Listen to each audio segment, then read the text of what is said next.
திருவரங்கன் உலா அற்புத சரித்திர நாவல் பகுதி 19.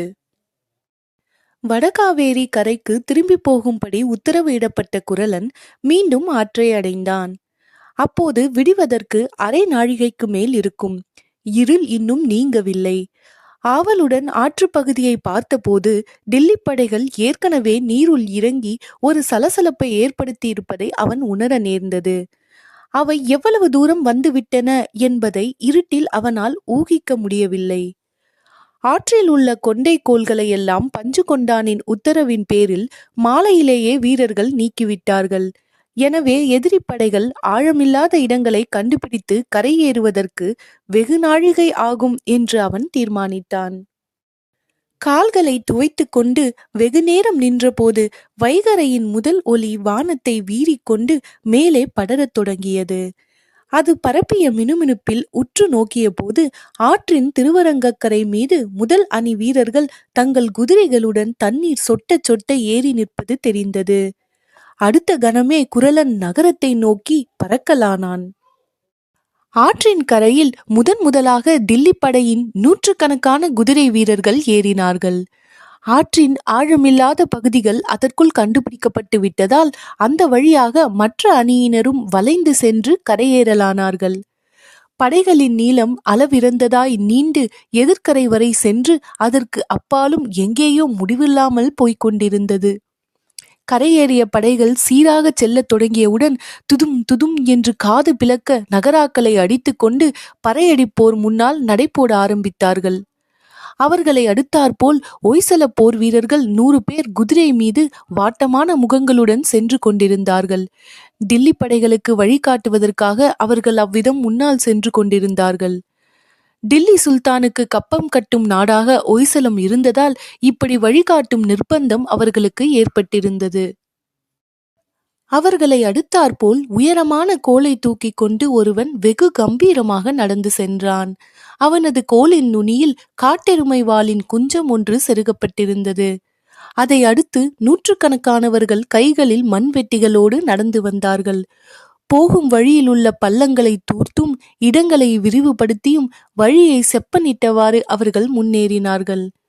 அவர்களுக்கு பின்னால் ஆயிரக்கணக்கில் குதிரை வீரர்கள் மிக மிடுக்குடன் ஆரோகணித்து வந்தார்கள். இடுப்பில் வாளும் தோளில் வில்லும் அம்புக்கூடும் தரித்திருந்த அவர்கள் உடம்பை மறைத்து கவசங்கள் பூண்டிருந்தார்கள். அவர்களை அடுத்து ஒட்டகங்கள் ஏராளமாக நடந்து வந்தன. அவை ஒவ்வொன்றின் மீதும் நிறைய சுமைகள் ஏற்றப்பட்டிருந்தன. நூற்றுக்கணக்கான சுமைகளில் பொன் வெள்ளி நாணயங்கள் கட்டி வைக்கப்பட்டு இருந்தன. தளபதி உபதளபதிகளுக்கு வேண்டிய குடிநீர், சமையல் பொருட்கள், தானியங்கள் யாவும் பல ஒட்டகங்கள் மீது ஏற்றப்பட்டிருந்தன. இவைகளை அடுத்து யானைகள் வந்தன. படை அதிகாரிகளின் ஆடை அணிவகைகள், வரும் வழியில் அரசர்களிடமிருந்து பெற்ற காணிக்கைகள், சப்பங்கள் யாவும் பொதிகளாக்கப்பட்டு யானைகள் மீது வைக்கப்பட்டிருந்தன. அவை பின்னால் அலங்கார பல்லக்கு ஒன்று வந்தது. சிலுசிலுக்கும் பட்டு துணிகள் இரு பக்கமும் ஆட உள்ளே வெகு விமரிசையாக வீற்றிருந்தார் டில்லி படைகளின் தளபதி உலுக்கான் என்பவர். போர்த்திறன் நன்றாக கற்றிருந்த இவர் டில்லி சுல்தானான கியாசுத்தீன் துக்ளக்கின் மூத்த குமாரர். தளபதியின் பல்லக்கின் இரு மருங்கிலும் வேல்களையும் கொடிகளையும் தாங்கிக் கொண்டு வீரர்கள் செல்ல அவர்கள் பின்னால் உபதளபதிகளும் மற்ற அதிகாரிகளும் குதிரை மீது ஆரோகணித்து வந்தார்கள். அவர்களுக்கு பின்னால் மீண்டும் ஒரு நீளமான குதிரைப்படை வந்தது. அவர்களை அடுத்து நூற்றுக்கணக்கான வேலைக்காரர்களும் ஊழியர்களும் நீண்ட ஊர்வலமாக வந்தார்கள். படை வீரர்களின் ஆடை வகைகளையும் அவர்களின் இதர தேவைகளையும் அவர்கள் தூக்கிக் கொண்டு நடந்து வந்தார்கள். எல்லாவற்றுக்கும் கடைசியாக எருதுகள் மீது தானிய மூட்டைகளும் மளிகை மூட்டைகளையும் ஏற்றிக்கொண்டு நிறைய வணிகர்கள் நடந்து வந்தார்கள். படைகள் தண்டு இறங்கும் இடங்களில் எல்லாம் இவர்கள் தங்கள் மூட்டைகளை கடைகளாக விரித்து வீரர்களுக்கு வேண்டிய சமையல் பொருட்களை விற்பதற்காக வந்திருந்தார்கள். இந்த நீளமான படைகளின் வரிசைகள் ஒரு நாழிகை நேரமாக நகரை நோக்கி சென்று கொண்டே இருந்தன. அதே நேரத்தில் கோவில் 3வது திருச்சுற்றுக்குள் பெரும் பரபரப்பாக வேலைகள் நடந்து கொண்டிருந்தன.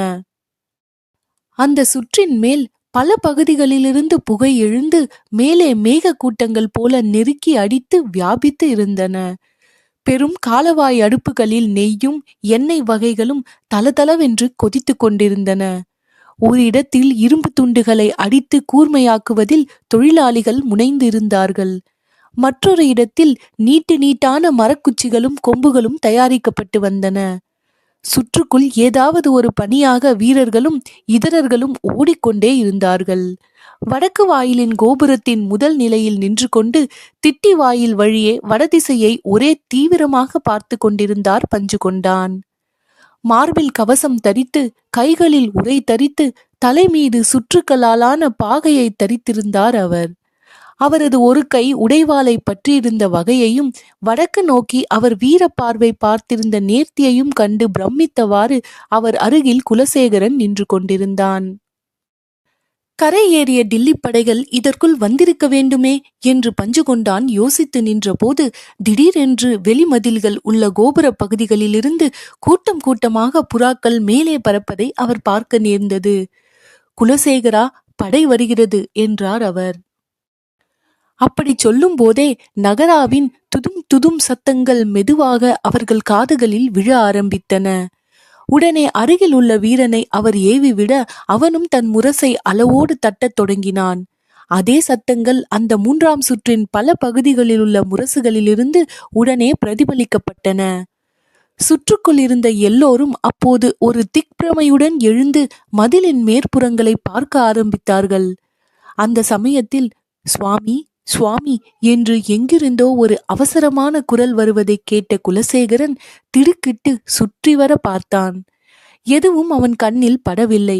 ஆனால் மீண்டும் அதே குரல், சுவாமி சுவாமி என்று கதறவே கோபுர நிலையை விட்டு மதில் மேல் வந்தான் குலசேகரன். மதிலுக்கு அப்புறம் தெரியும் ஆலிநாடான் வீதியை பார்த்தபோது தூரத்தில் யாரோ 2 பெண்கள் ஓடி வந்து கொண்டிருப்பது தெரிந்தது. இதென்ன சோதனை என்று நினைத்த குலசேகரன் மதில் வழியாக அவர்கள் வரும் திசையை நோக்கி விரைவாக ஓடினான். அருகில் போக போக அவர்கள் எம்பெருமான் அடியார்களான வாசந்திகாவும் அவளது தாயாரும் என்பது தெரிந்துவிட்டது. 4வது சுற்றில் அவர்கள் ஓடி விரைவாக வந்து கொண்டிருந்தார்கள். இவர்கள் இன்னும் நகரை விட்டு போகவில்லையா அல்லது போனவர்கள்தான் திரும்பி வருகிறார்களா என்று நினைத்தவாறு மதில் மேலேயே விரைந்து சென்று அவர்களுக்கு எதிரே வந்து நின்றான் குலசேகரன். அவனை கண்டதும் கீழே நிலை குலைந்து நின்ற வாசந்திகாவின் முகம் குங்குமமாக சிவந்தது. அவளது கண்கள் இளமானின் கண்களைப் போல் மிரண்டு அலங்க மலங்க விழித்தன. நெஞ்சம் விம்மலிட பயம் தோன்றியதால் பவள வாய் திறந்திருக்க மேலே குலசேகரனை பார்த்து நாணமடைந்த அவள் வாய்சொல் இல்லாதவளாய் பதுமை போல் ஒரு அபிநயத்தில் சமைந்து நின்றாள்.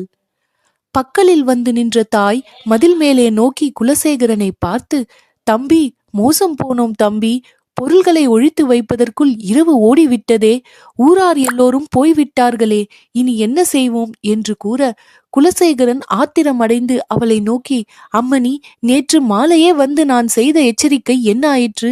இப்போது கடைசி நேரத்தில் வந்திருக்கிறீர்களே என்று கூறி சீறினான். அந்த கணத்தில் துதும் துதும் என்ற சத்தங்கள் பேரோசையோடு அவர்கள் காதில் விழவே யாவரும் விக்கித்து போய் அப்படியே நின்றார்கள். நிலைமையின் ஆபத்தை உணர்ந்த குலசேகரன் ஒரு கணம் யோசித்து 3வது சுற்றுக்குள் நோக்கி, யாரங்கே? ஒரு தாம்பு கயிறு அவசரமாக தேவை என்று கத்தினான். கயிற்றை தேடி ஆட்கள் ஓடினார்கள். அதே நேரத்தில் தீன் தீன் தீன் என்ற சத்தத்தை வாரி இறைத்து கொண்டு 4ஆம் சுற்று வட வாயிலுக்குள் டில்லி படைகள் விரைவாக நுழைந்து கொண்டிருந்தன. நெருக்கமாக அவை நுழைவதை குலசேகரன் தூரத்தில் இருந்தே பார்க்க முடிந்தது. பரபரப்படைந்து அவன் 3வது சுற்றுக்குள் விழைந்து பார்க்க அங்கிருந்த ஒருவர் மேலே நோக்கி கயிற்றை விட்டெறிந்து கொண்டிருந்தார். அதை ஒரு எவ்வலில் எட்டி பிடித்த அவன் அதன் நுனியில் ஒரு வளையமும் சற்று தள்ளி 6வது முழத்தில் ஒரு வளையமும் முடி போட்டு கொண்டு அதை அப்படியே 4வது சுற்றுக்குள் தூக்கி எறிந்தான். அம்மணி, கயிற்றில் ஏறி நின்று கொள்ளுங்கள், உங்களை மேலே இழுக்கிறோம் என்று கீழே நோக்கி கத்தினான் குலசேகரன். வாசந்திகாவின் தாயார் கயிற்றின் ஒரு வளையத்தில் கால்களை வைத்துக்கொண்டு மற்றொரு வளையத்தை கைகளால் பிடித்து கொண்டு நின்றாள். மதில் சுவரில் அவளது உடல் உராயாமல் லாகவமாக பிடித்து மேலே இழுத்தான் குலசேகரன். மதில் மேல் அவள் வந்ததும் கயிற்றை எடுத்து மறுபுறம் போட்டு அவளை 3வது சுற்றுக்குள் இறக்கினான் குலசேகரன். பிறகு அதை போலவே வாசந்திகாவை மேலே தூக்க நினைத்து கயிற்றின் நுனையை மீண்டும் 4ஆம் சுற்றில் வீசி எறிந்து சீக்கிரம் சீக்கிரம் என்று குரல் கொடுத்தான். வாசந்திகா கயிற்று வளையத்தில் சட்டென்று ஏறியதும் குலசேகரன் அவளை உடனே தூக்க முனைந்தான். கால்வாசி உயரம் கூட தூக்கி இருக்க மாட்டான். ஏதோ நெறிப்படும் சத்தம் கேட்டு கயிற்றை பார்த்தபோது அது இற்று போய் அருந்து கொண்டிருப்பது தெரிந்தது. அவளை உடனே கீழே இறக்க வேண்டும் என்று தீர்மானிப்பதற்குள் தொக்கென்று கயிறு பாதியில் அருந்துவிட்டது. அம்மா என்ற அலறலுடன் கீழே விழுந்தாள் வாசந்திகா. திடுக்கிட்ட குலசேகரன் 3வது சுற்றுக்குள் நோக்கி கயிறு கயிறு, கெட்டியான கயிறு கொண்டு வாருங்கள் என்று கத்தினான். மற்றொரு கயிறு விரைவில் கொண்டு வரப்பட்டது. அதை வாங்கி அடுத்த சுற்றுள் இறக்கிய குலசேகரன் வாசந்திகா வாசந்திகா இதில் ஏறிக்கொள் என்று கத்தினான். கீழே விழுந்த நிலையில் கிடந்த வாசந்திகா அசையாமல் அப்படியே இருப்பது கண்டதும் அவன் திடுக்கிட்டான். ஒரு கணத்தில் நடந்ததை அவனால் ஊகிக்க முடிந்தது. வாசந்திகா மூர்ச்சித்து கிடக்கிறாள் என்பதை அவன் புரிந்து கொண்டான். ஆ, எவ்வளவு பெரிய ஆபத்து என்று நினைத்த அவன் 3வது சுற்றில் கயிற்றை பிடித்திருக்கும் ஆளுக்கு கண்ணை காண்பித்துவிட்டு விறுவிறு என்று கயிற்றில் உருவிக்கொண்டே 4வது சுற்றில் கீழே இறங்கினான். அவன் நினைத்தது தவறல்ல. வாசந்திகா மூர்ச்சையடைந்திருந்தாள். அவளை அப்படியே தூக்கி தோளில் சாய்த்து கொண்டு மேலே ஏறலாமா என்று யோசித்த போது அவன் தடுமாறுவதை தூரத்திலிருந்து பார்த்த டில்லி வீரர்களில் இருவர் ஹாய் என்று கூறிக்கொண்டு வாட்களை உருவியவாறு அவனை நோக்கி ஓடி வரலானார்கள். இனி நின்றால் ஆபத்து என்று உணர்ந்த குலசேகரன் தோளில் தொங்கும் வாசந்திகாவுடன் 4வது சுற்றில் தெற்கு நோக்கி ஓட ஆரம்பித்தான். இனி என்ன நேரப் போகிறது? அடுத்த பதிவில்.